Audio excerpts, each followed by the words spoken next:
Marami pong naghahabol ng kanilang Christmas shopping at dumadagsa sila ngayon sa Divisoria sa Maynila. Alamin po natin ang sitwasyon sa Divisoria. Nakatutok live si Cesar Apolinario. Cesar, Divisoria. Nako, Mike, traffic na traffic yung pagpunta pa lang dito. Alam mo dun sa mga tao, no, sa mga ninong at ninang na nais makamura sa kanilang mga pangregalong ibibigay sa mga inaanak nila at mga anak at ibang mga kaanak. At itong Divisoria, ang pinili nilang bilhan ay nako, magbaon ng balde-balde at sako-sakong pasensya.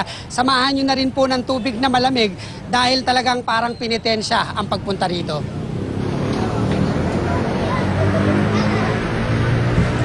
Kung todong ngiti ang mga motoristang papabalik ng Fairview, galing EDSA at Maynila, napapakamot naman sa ulo ang mga motoristang pa-Maynila, partikular ang mga pasaherong sasabak sa tawaran sa mga tindahan sa Divisoria dahil wala raw patawad ang nakaka-stress na traffic.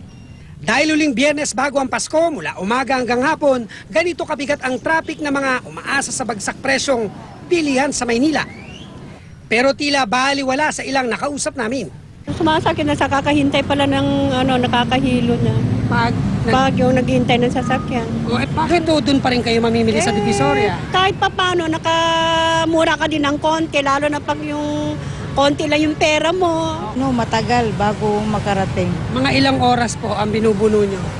So, siguro mga isa't kalahati, isang oras mahigit pa. Sa Divisoria, dagsa ang mga mamimili. Sa kaba ng rekto, sari-saring paninda na ang makikita. Marami pa ang pagpipilian at pwede pang tawaran. Lahat ng makikita niyo mumurahin. Pili na, pili na, pili na. Yun nga lang, kailangan ding tiis-tiis pag may time dahil sa sobrang siksikan. Pero sa mismong gitna, tila solve ang pagod ng ilan sa dami ng mga panregalong pagpipilian. 5 hanggang 10 piso ang pinakamura. Sa mga nais ng mas dekalidad pero may higit 100 pataas ang presyo, dumiretso sa loob ng mga mall. Sa ibang namimili rito, may kasamang mga paslit. At para di mawala, ang nanay na ito isinilit ang anak sa isang plastic na kahon. Kasi po baka mawala sa baka mabangga ng mga tao. Mike, sa mga kababayan natin na magdadala at magbibitbit ng kanilang mga anak, ayun, medyo maganda yung ginawang diskarte ni nanay, no? Nilagyan nila ng tali at nilagay sa box na plastic. Yung iba naman, tinatali nila sa kanilang palda or talagang hawak-hawak nila sa kamay yung kanilang mga anak. Dahil alam mo, Mike, laging may nawawalang bata rito.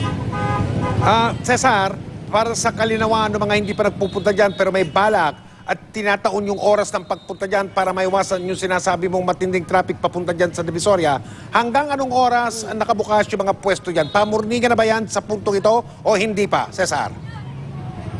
Okay. Mike, alam mo yung ginagawa rito, yung mall, bali alas 8 ng gabi ay isasara na. So yung mga dito sa bangketa ay pwede nang magtinda, naglalagay na sila ng mga stalls hanggang madaling araw na to. Actually, 24 hours makakabili ang ating mga kababayan dito sa Divisoria at sa paligid pa sa vicinity nitong Divisoria. Importanteng malaman niya ng mga kayang mamili ng hating gabi hanggang madaling araw para hindi sila makasabay doon sa siksikan dyan. Mas maraming oras sila para mamili. Exactly. Tapos tuloy simbang gabi na. Maraming salamat, Cesar Apolinario.